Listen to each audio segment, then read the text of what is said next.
नमस्कार दोस्तों, आप सबको मेरा चैनल पे स्वागत है। जीवन क्या है? मनुष्य के जीवन में ऐसा मौका जरूर आता है जब वह चिंता में गिर जाता है।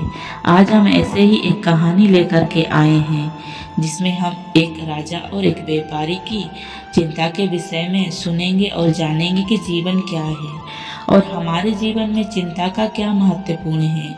एक राजा और एक व्यापारी दोनों अपने अपार संपदा खो करके जंगल में भटक रहे थे।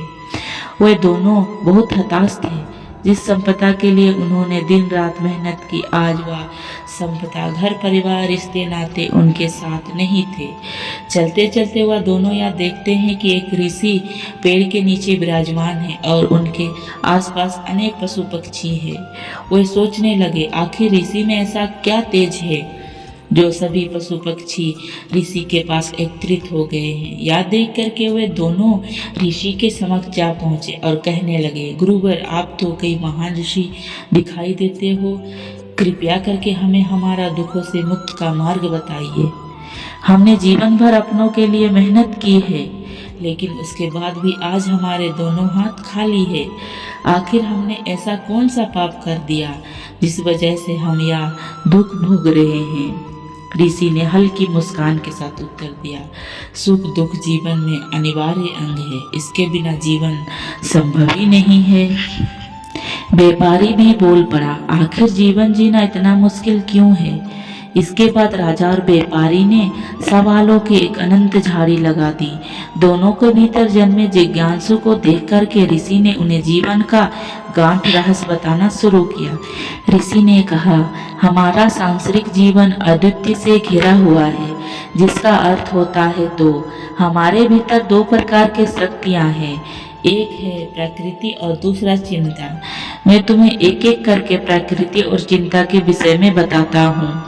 हमारा जन्म लेना, धन अर्जन करना, प्रेम करना, विवाह करना, भावनाओं से बहना, संतान उत्पन्न करना, डरना, हंसना, रोना, यह सभी क्रियाएं प्रकृति के भीतर आती है।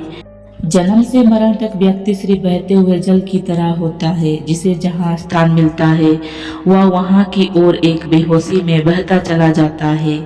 हमारा पूरा जीवन एक लंबी गहरी बेहोशी है, जिसमें कब वक्त गुजर जाता है हमें पता ही नहीं चलता। दूसरी ओर चिंता, जिसका जन्म लेना बहुत ही विरल घटना है।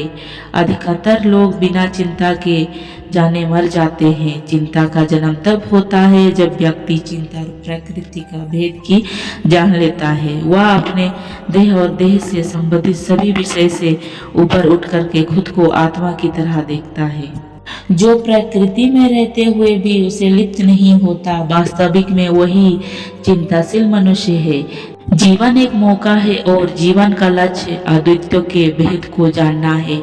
जो जान लेता है वह जीवन जीते हुए भी। ऋषि के उपदेश के बाद राजा वापस राज्य लौट गया और दोबारा से पूरा धन वैभव प्राप्त करने में जुट गया। लेकिन व्यापारी के मन में वैराग उत्पन्न हुआ।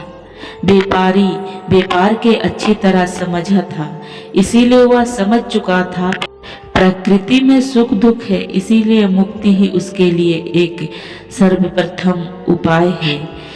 इस कहानी का सीख, ऋषि का उपदेश केवल राजा और व्यापारी के लिए नहीं बल्कि संपूर्ण मानव जाति के लिए है। आज जीवन के नाम पर बस हम सांस ले रहे हैं और भाग्यों के पीछे भाग रहे हैं, या समझने बिना कि आखिर हमें चीज़ों की जरूरत किस हद तक है। जीवन में प्रकृति को कितना महत्वपूर्ण है, उसे समझकर हमें चिंता की तरह निरंतर बढ़ते जाना चाहिए।